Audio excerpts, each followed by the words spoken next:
that idea, it seems to be it's a fairy tale now. No one's really doing it. Hitchhikers are all about it, and we know like tourists traveling the country, with their thumb out. But modernize that. No, it doesn't exist. There were carless days because of the oil shock, so we had carpooling. Yeah, and your neighbour mandatory carpooling. You had 3 or 4 into a car over the harbour bridge every day. The good old days.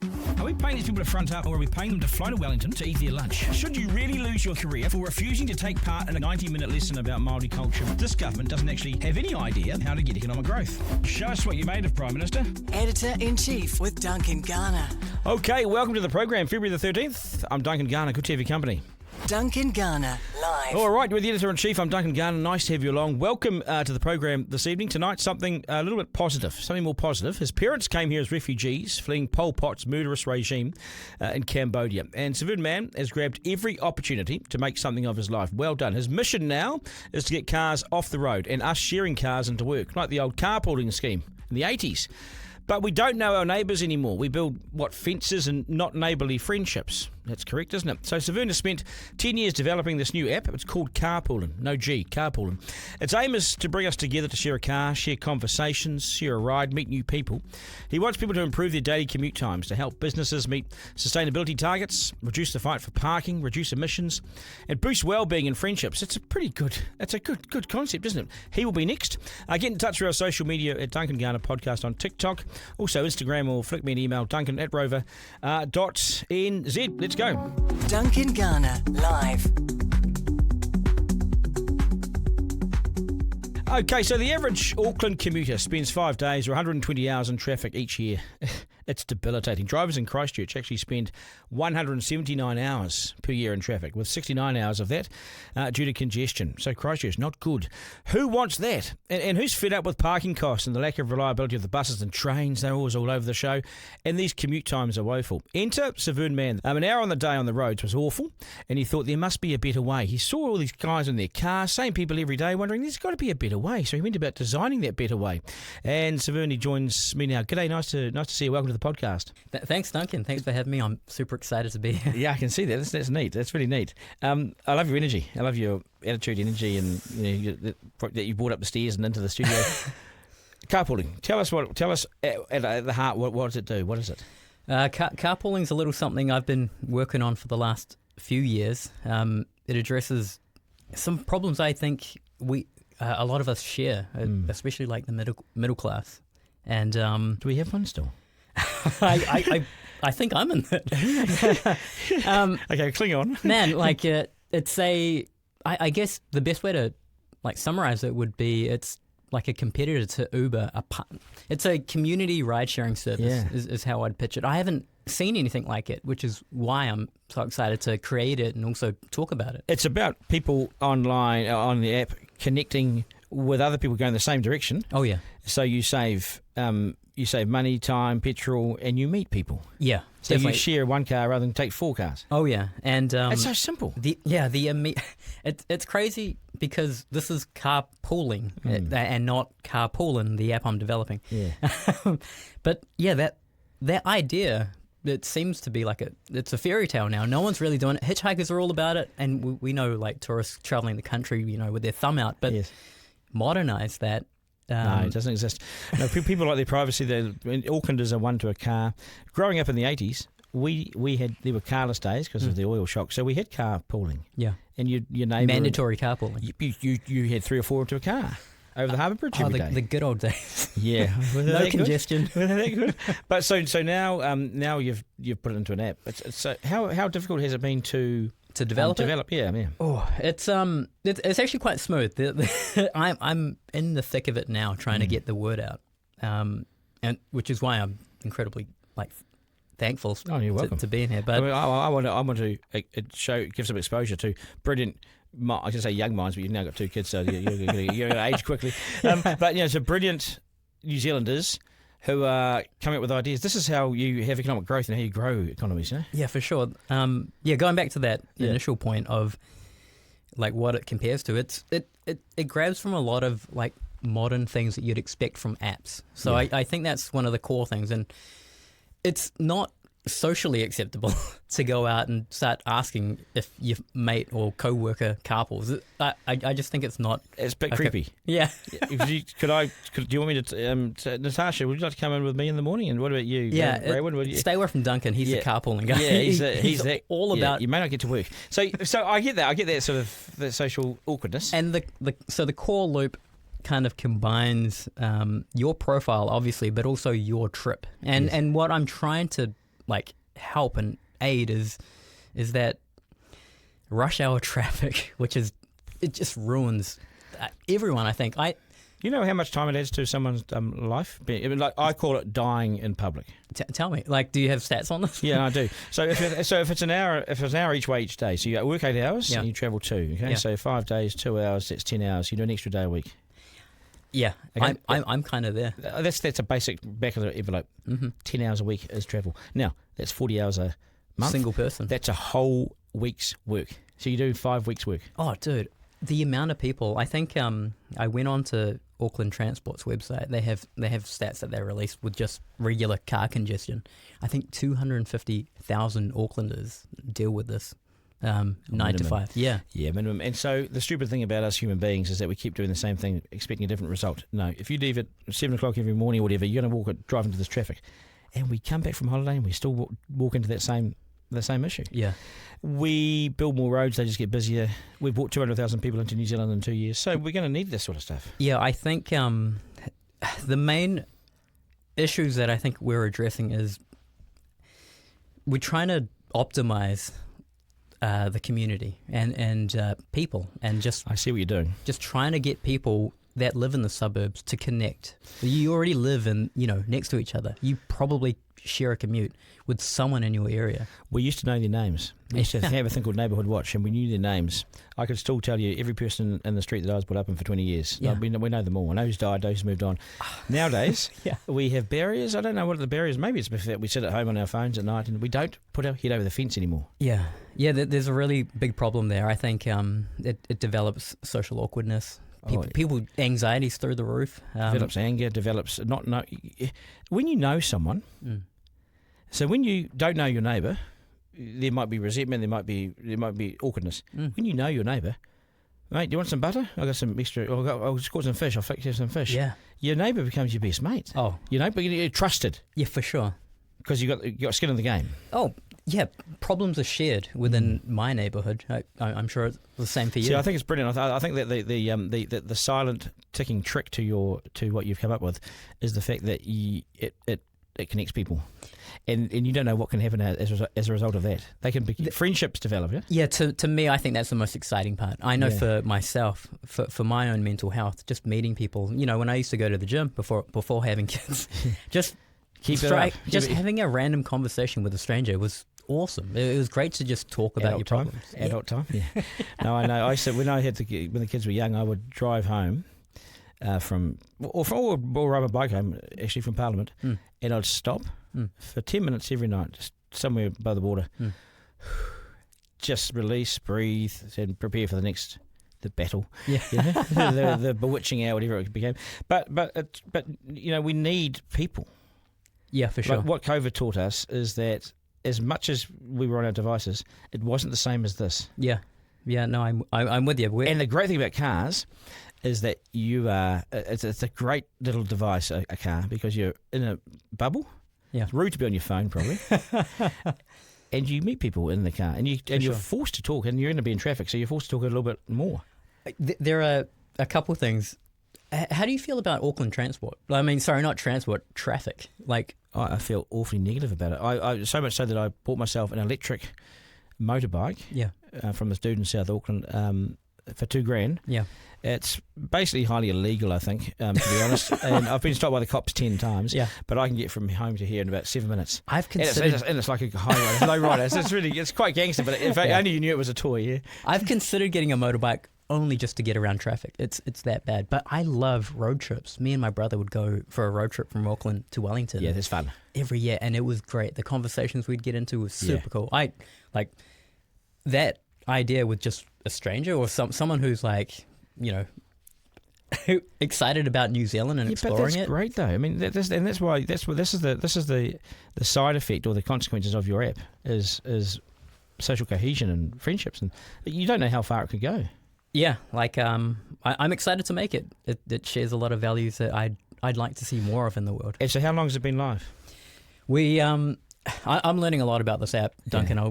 I'll be clear. Yeah. It's been live since about October last year. Yeah. And how do you promote it, and how do people know about it? Dude, I was trying to so here was my initial plan. I was going to get flyers, and I was just going to put them on car windscreens at places like train stations, car parks, That's a good idea. wherever. You got to start somewhere.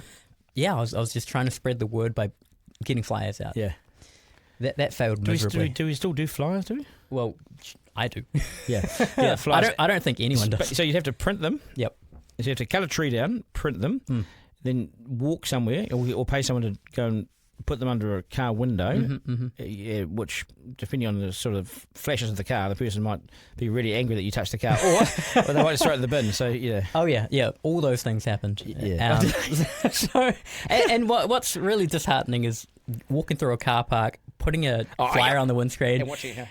and then moving on to the next car, seeing a guy approach their car, looking at it and just being like, see this flyer, screw it up, throw it on the ground, and then go about their day. I reckon you need a stunt. Oh, yeah?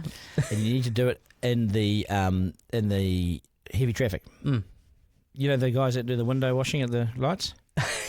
You dress up in a sandwich board. Yeah. Okay, with the app, sandwich board. And you stand there. You could pay a student to do this too, student job search. Sure. $10 now. And so you find the busiest roundabouts and you stand there every morning. I've got Carpooling would get you there quicker. I've got a few ideas. There's some heavily congested places around Auckland. It's so bad. It's abundant. Yeah, it's Northwestern Motorway in the next hour. Where do you live? I'm out west. Oh, you're out west. Yeah. So I'm sort of on the way out there. Yep. You're thinking we should get some billboards? Well, no, I've actually got I've got a little boat. I could take you down the Nice causeway. It would be quicker. Duncan. Yeah, we need your help. No, but it is that bad, and it's getting worse. Yeah. It's tracking worse because there are 50,000 more cars every year that get on the roads here. Yeah, again, it's largely neglected. I was speaking with Jade before, and Well, there's your first mistake. and just here's a hypothetical. You give government councils a limitless bucket of money and ask them to fix infrastructure. I think it's an impossible task. They don't know how to. There's not enough land for it. Yeah. We unfortunately don't have the talent locally. It requires different kinds of thinkings. We need international companies and foreign capital to come in and help us. Or we can actually get together and sort it out together. Yeah, so we came up with a solution to work from home. That was quite smart, but then the government and businesses got all nervous at the knees and thought we were all skiving, so they demanded us come back. Yeah. But your app is a solution to get cars off the road. Oh, It's as simple as that. And all people need to do is use it. Yeah. It's just buddying up with someone in your area and then commuting with them. It's and just hopefully not hard to do. Getting a friendship out of it as well. It's super cool. So what's next? Well, because you could be Steve Jobs, Bill Gates. You could take over the world. I think because you're bright, smart, good communicator. Carpooling is gonna take up the next decade of my life. I'm committed. I want to see this through. Good on you. We haven't. Have you had much support? Have you had any local grants, council government money, any business development? I'd love to speak to people about that, but no, You've had no capital. I've tried. I've self-funded the whole thing. And a couple of friends. Where on earth? We spend so much money in this country on stuff. It's mostly pointless. Where's the incubator money for a guy like you? Man, I reached out to. Look, I don't want to say anything too negative about incubators, but their priorities were very different to my priorities. Where I had a live app and I was looking for publicity. These guys wanted me to do other things which were, in my opinion, not necessary for me to reach my goals. Like what? Stupid side shows. They wanted me to focus on advertising and what my brand is or whatever. It was things that I was beyond. again, I've got a live You app. wanted to get the app going. Yeah. And I wanted to speak to people who were excited about it. And have you been in front of business audiences, like Rotary and all those people who actually drive? The next thing that I've got lined up is speaking with some guys at Auckland Transport. So I'm looking forward to that. Yeah, thanks, buddy. Good luck. Will you come out alive? But my focus is very much shifted from that 9 to 5 back to I really need to get like laser focused into like who I approach. You need to know who your audience is. Now, for sure. People sitting on those buses. Yeah. Right. There'll be 4 or 5 people that live in the same street. Mm. Because the buses are getting fuller and fuller, and the trains are coming off the market for a few months. There's all sorts of things happening in Auckland. Yeah. There are people on those buses. There's a captured audience for you. Yeah, it's different only because people that ride the bus... they don't want to take the car. Well, they probably... Some of them might not even have a car. So it's different because that bus route already exists. My example is a little different where I commute, from West Auckland up to the shore. There are no bus routes. Well, there are, but it's like segmented. I think there used to be no roads. Dude, my commute would be, I don't know, an hour and a half to get to work. So you go from West, where you go from Henderson, essentially, to Rosedale or Albany. Oh, so you're going that way. You're going down the back road there. Yeah. Are there no buses that way? There are no direct bus lines there. So So what's the indirect route? Well, I've got to buy a car and drive myself with every other person. I'm not even sure what. You see, here's where it takes off. Just for that segment. Just those sorts of. There's not Auckland's public transport system is broken because one bus never gets you anywhere. You need to take, because of the way the isthmus is, you need to take 2 or 3 public transport routes. Yeah, I have nothing bad to say about that. Like, obviously, you put bus routes into areas that have high pedestrians, right? Yeah. And people that need to go places. But for my specific route, there is nothing available. People that travel my journey have to own cars. Do you know what I mean? And the thing is, in a place like Auckland, no matter what happens with stay at home or work from home or more public transport we every year put more cars on the road. Yeah. We are addicted to cars. You look at the roads. It's an addiction. We have a surplus of cars. We have a cultural bent to put one person in a car. Yeah. Do you know what I did with carpooling back in the day? What's that? I went into a place called Yarnton's, which was a men's clothing store in Birkenhead. Mm-hmm. I've said this publicly before, and I stole a mannequin. Just to get on the T2 lane? I stole a mannequin. Just the top, just the torso, because I couldn't get the legs out of the shop without being seen. So me and my mate, we put the torso in the back, put it on a bucket, and it sat up. Yep. Hat on, glasses, and we got away with that for a year on Onewa Road in North Shore, because you needed 3 in a car. You see, right. So there were all these cameras, and we used to just wave at them. Me, my other mate, but the mannequin. Yeah, I think that's probably a direct way to use carpooling. It would be, hey, maybe you want to find someone just to get onto the T2 lane. That would be a direct way to do it. But yeah, I just think it offers an alternative to what currently exists. I think it's brilliant. It's brilliant, but it's such a simple idea, and it's litigating our past, because I remember the judge, all these different houses in our area. We used to carpool to town. Yeah, it makes sense. Everyone put in $10, I think, gas. That's awesome for the driver. Well, $10 gas. I'm paying everything right now. And we got to know about people. We got to learn who was in our neighbourhood. Yeah, and I think just that serendipity, between yourselves, is super cool. The camaraderie. You might find things really in common. You might be cousins. It's New Zealand. This is New Zealand, so there's actually a good chance. Yeah, it's true. Yeah, there are other things about this app that I could talk about, which is the way we monetize. How do you monetize? How do you make money from it? Well, we don't. I'm That's self-funding. I'm self-funding it largely. But what's it cost you so far? I don't want to tell you that number. A little bit. A little bit. But yeah. I'm self-funding it, and why I bring this up is because it's largely free. And I think largely free. Which bit is the bit that costs? Well, you can pay a subscription. I really like this value for value model, if you've heard of it, which is, if you get any value out of it, just give a donation to us, essentially. Yeah. See, this is this whole social enterprise type But it's like this podcast. This is free. Yep. But there are costs to it. There are no direct costs. You can use it for free, however. But the things that I guess it's more related to the Spotify model, where you can listen. There aren't any ads though, so like not now, not yet. I don't think I'd do ads through this app. But again, could it have a cornerstone sponsor? Could it be? That would be super cool. I'd definitely like to have those conversations. Well, a petrol company would make sense. Yeah. Like BP. Again, I'm open to talking with anyone. Yeah, well, I would urge anyone listening to this that is involved in any form of transport to check it out. Yeah, check it out. Yeah, thank even Neighbourly. Yeah, Neighbourly. Dude, I heard Neighbourly closed down. Is that the case? I still get them telling me that I might have won a raffle ticket. but you know what I mean? Because Neighbourly would be a good fit. It's funny that you bring up Neighbourly because I think carpooling is what Neighbourly should have been. Because to me, Neighbourly was very much a Facebook clone.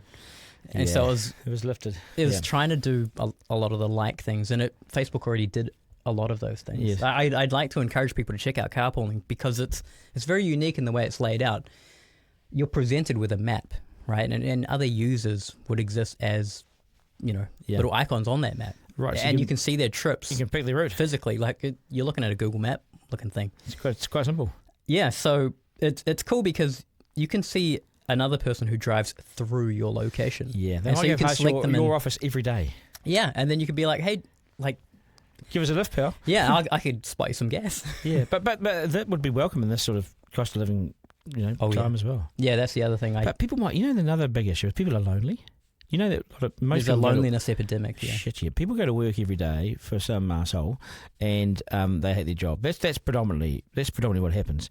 And so this gives them a chance to smile, a chance to get to know someone, a chance to have a new friend. Yeah, not everyone's got 1,000 friends. I don't think many people have 1,000 I agree with you, yeah. If you have, they're not friends.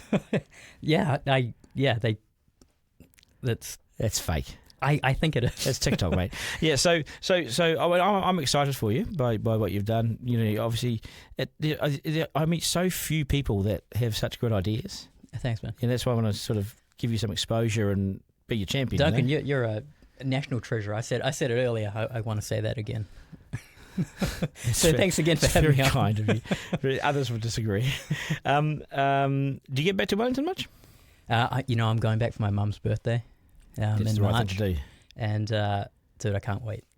I miss her cooking. You fly, or should we take a car? Take a few people down. I'm going to be flying. But yeah, I'd love to carpool. Yeah. Are you kidding me? Road trips are great. Yeah. Road trips are iconic still. If you have a good one. Ever since having kids, I've had to cut back on my road trips.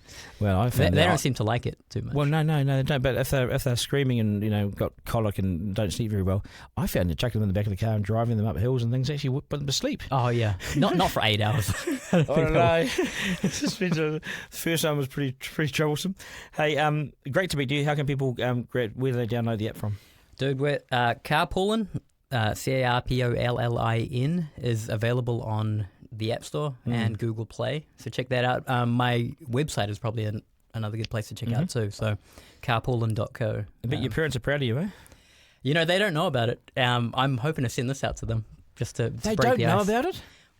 Me and my brothers are quite competitive in this space. Great. So we try to make things and get them out, so I can send this their way after we're done. And so will that be 1-0 to you ahead of your brother? I'll take the win. I'll take the W. And so if your brother approaches me to be on the podcast, I say no? Dude, my brother's doing some super cool stuff. So Is he? I'll let them talk about it when they have things to talk about. That's great. I think the family is just super creative, highly imaginative, and it looks like it. I think it's the start of something cool. Were you a good student? Did you work hard at school? Dude, school was really interesting because I came from a very poor background. Yeah. You guys came from Cambodia in the 80s, yeah? Yeah. And if people know what happened there, we came from that. You escaped for your lives. Yeah, my parents did for sure. That's great. With kids. Yeah. We landed in Upper Hutt. Big shout out to Upper Hutt. Yeah. And going through school, I would look at my peers and think, oh, these guys are going to be incredible. Like, these guys have it all right now. I can't wait to see what these guys get up to. And, as the years progress, I see people bailing out, starting a lawn mowing company or whatever. It's nothing against them. It's just some of them are, a lot of them aren't working. And it's become an epidemic. A sad thing about Upper Hutt is the teen pregnancy rate is super high. And I think that's common in a lot of small towns across the country. You need to buy some more TVs. get them carpool. Get them busy, mate. No, carpool is the last thing they need. But I thought you just touched on a point there, which I've made sort of extensively over the last few years, which is people who've recently arrived in New Zealand who have come from a struggle, come from other lands and make their life here. Yeah, for sure. I reckon they're brilliant, and I reckon they're hungry, and they sacrifice so much leaving their homeland. I know it firsthand. I know you do. There's so much talent, untapped, unrealised talent.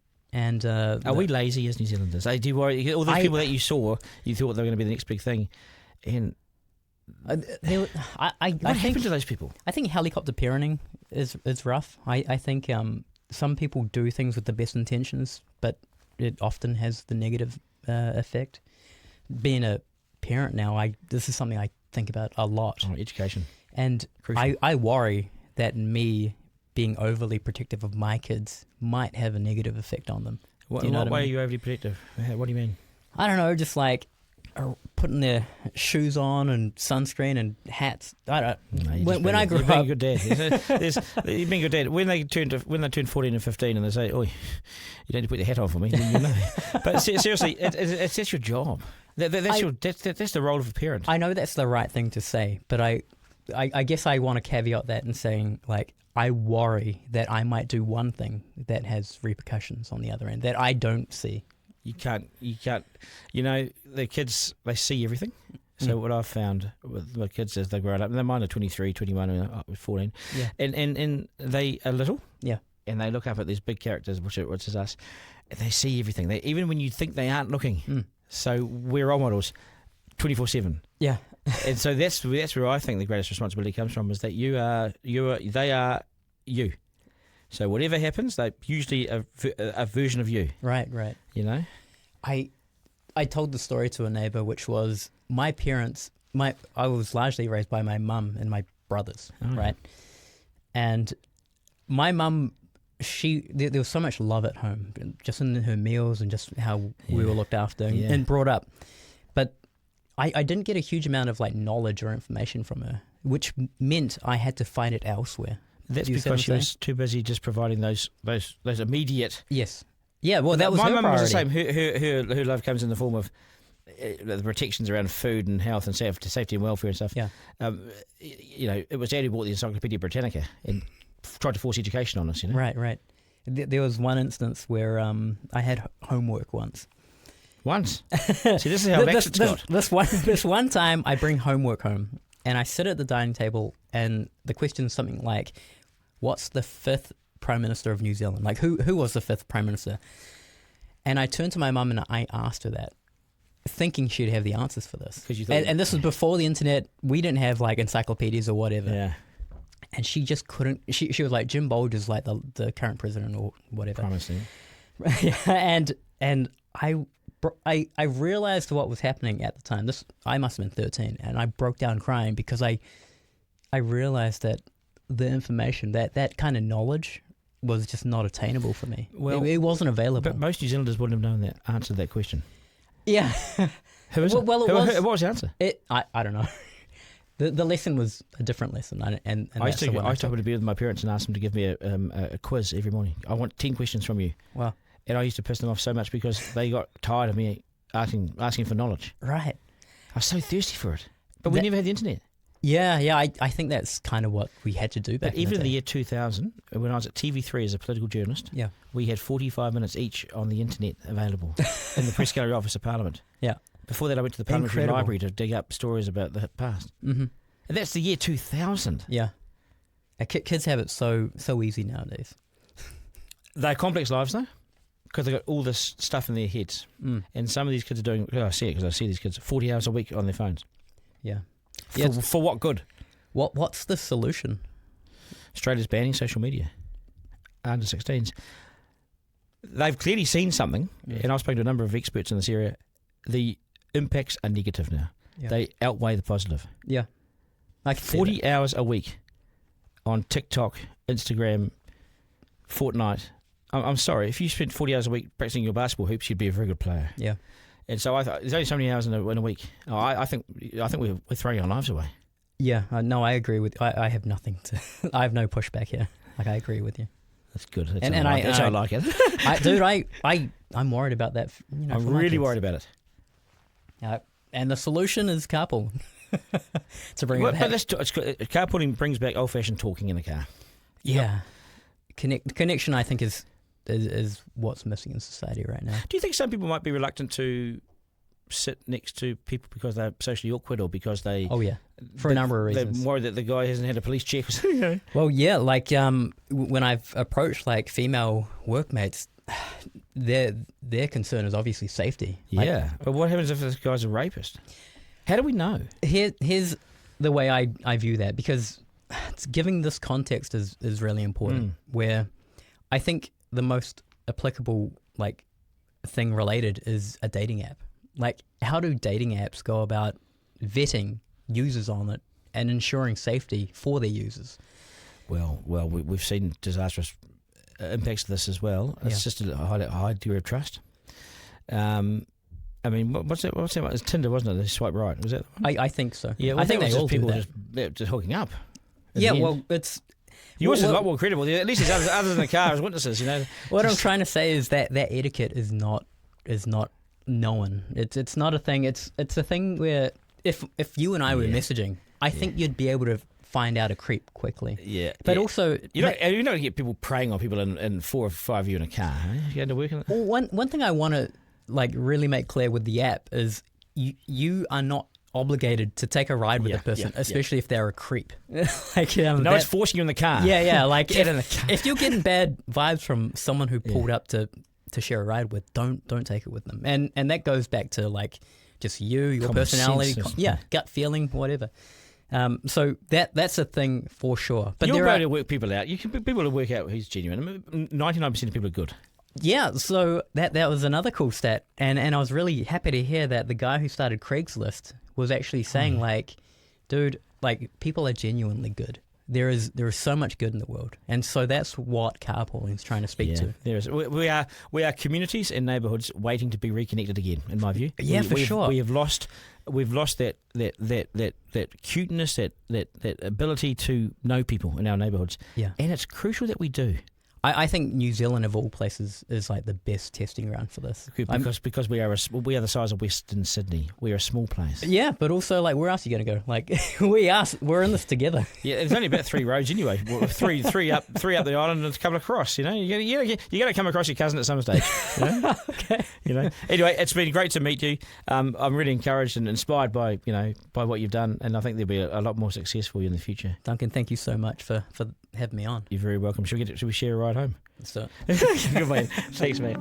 Duncan Garner, live. What a nice guy. I'm going to bring in my man in Christchurch, producer Isaac. I tell you what, that guy, what a lovely guy, smart guy, calm guy. You know, he's the future. What he's designing is the future. I hope people jump on and grab it and download it and use it. Yeah. One thing that I really picked up from my time in Auckland was how different the public transport was to Christchurch. And obviously Auckland's a significantly bigger city. Better? And that's the thing. See, everybody that from in Christchurch that I knew in Christchurch that had spent time in Auckland always said to me that the public transport system in Auckland is so much better. And then I got up to Auckland and I had the opposite experience personally. You did, didn't you? I remember that. Yep. Yeah, I found that the trains were often closed. That might have just been the year that I was there, but trains were often closed. I found that the buses were often late. Yeah. And it's way more expensive as well. Yeah. Christchurch, you pay $1, as a student at least, you pay $1, and that takes you, as long as you stay inside one zone, which are massive and make up most of the city, then you pay $1 and you can get anywhere for no matter how long you're on the bus for. I've always been confused with Auckland because you need 2 buses to go anywhere because it's such a big city and it's strangely built and terribly designed. Yep. I don't trust public transport in Auckland. Yeah. And so you ended up in Auckland, you pay based on the amount of time that you spend in the bus. And so back in Christchurch, I used to have a 40 to 50 minute bus ride to get from my house to uni, and that cost me $1 each way. And then in Auckland, and then in Auckland, it was a 20 to 25 minute bus ride just from one side of the CBD to the other, and that cost me $3.50. Yeah, $3.50 each way. Yeah. So would you jump in these carpools and jump in on the app? I mean, I think so. Yeah. Like, I mean, it's no different to Uber, really. Like, exactly, in the mate. sense of who you're getting in the car with and that kind of thing. And if it's a cheaper option, and it's free, it reduces your emissions, and it's free.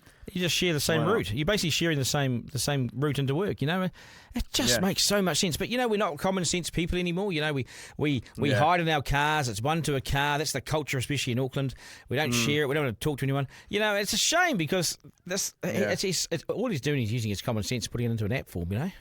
Yeah, I guess kind of thing. Like, I worked in the same building that you're in, and I had mates who flatted it in Mount Eden, and they could literally their route took them almost past my apartment, and so if we had carpooling, we could have just organised it all together. Yeah, no, I agree. Well said, brother. Well said. Oh, I miss you in Christchurch. Oh, you can when you come back up, you can grab the bus and. Hey, I'll be here. I'll be there on Monday, mate. I'll be there on Monday. Good man. It's the Slam Dunk. Okay, I was just thinking the other day about how much Māori appear to loathe David Seymour. They loathe him, and the media's jumped in on this too. He's like the hate figure. It's going to get really boring, but he's the hate figure. And how they've played totally into his hands, though, and his chances of a strong re-election next year. Waitaki Day once again dominated by this pointless oxygen-sucking short-term sideshows like his soon-to-be bin Treaty Principles Bill. It was dominated the day. Yet once again, one of the real threats to Māoridom, in my view, and their place in New Zealand has been ignored. The rising economic and social threat to the status of Māori is far too easily ignored by every iwi leader who don't want to know about it, and the narrow-focused Te Pāti Māori, the co-leaders, the 11 well-meaning but awfully misguided Greens, no doubt they flew to Waitaki, and the ticky-clutching leader of the Labour Party, Chris Hipkins. They're all loath to offend anyone, so they don't say much at all. Only New Zealand First Shane Jones is talking about this particular issue, and he has for some time. Yet no one significant in Māoridom, no Māori leader, has put his or her hand up to support Shane Jones. Does that make Jones a lone voice, or does it make him wrong or misguided? I don't know. Or does it make them ignorant, out of touch, afraid to agree with him?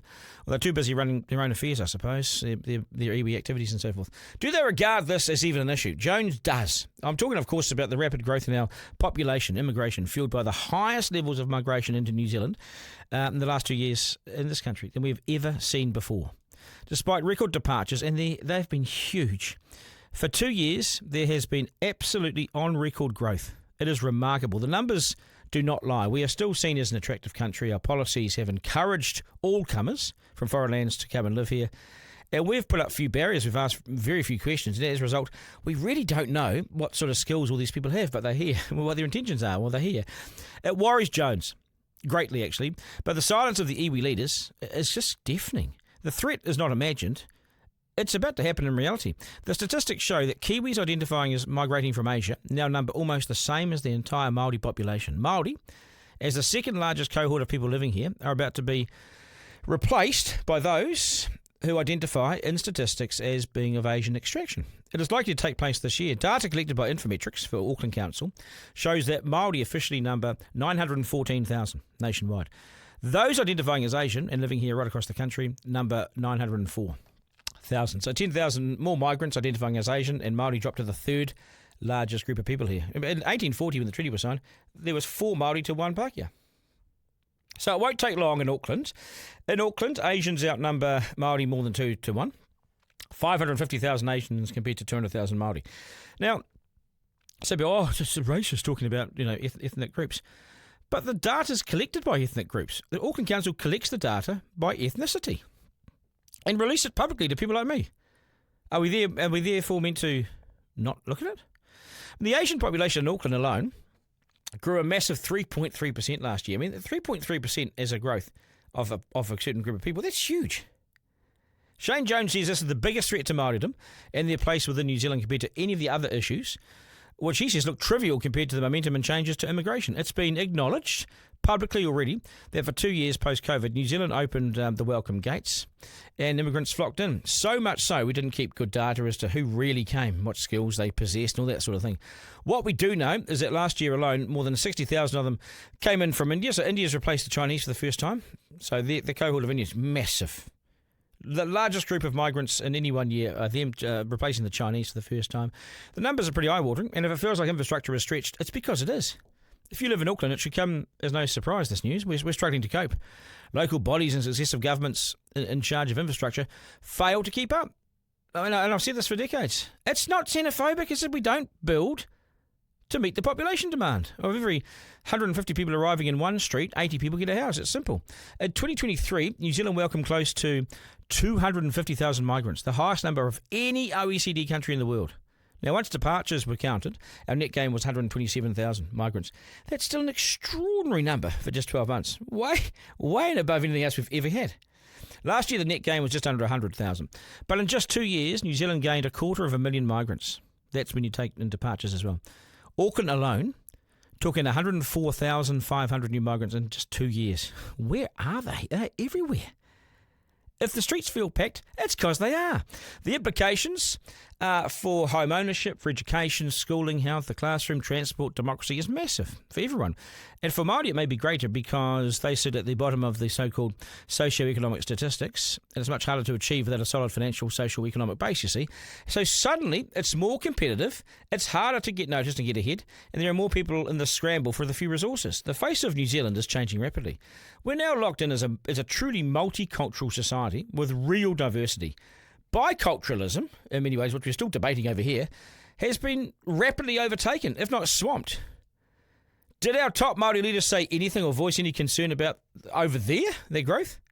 Not that I can see. Shane Jones did, though, but he got no backup from Māoridom, at least not publicly anyway. But here's what Jones said, and this was in the lead-up to Waitangi last year, and he stands by it. His view has significantly hardened since. He says this, quote, I look at where New Zealand is today and the multi-ethnic, multi-dimensional aspect, and I'm horrified by the prospect that by 2040 there could be 7 million of us in New Zealand. 7 million. So if iwi are concerned about what they sense as marginalisation, how come no iwi leader is standing with me in challenging the mass immigration coming into New Zealand? Not one single iwi leader.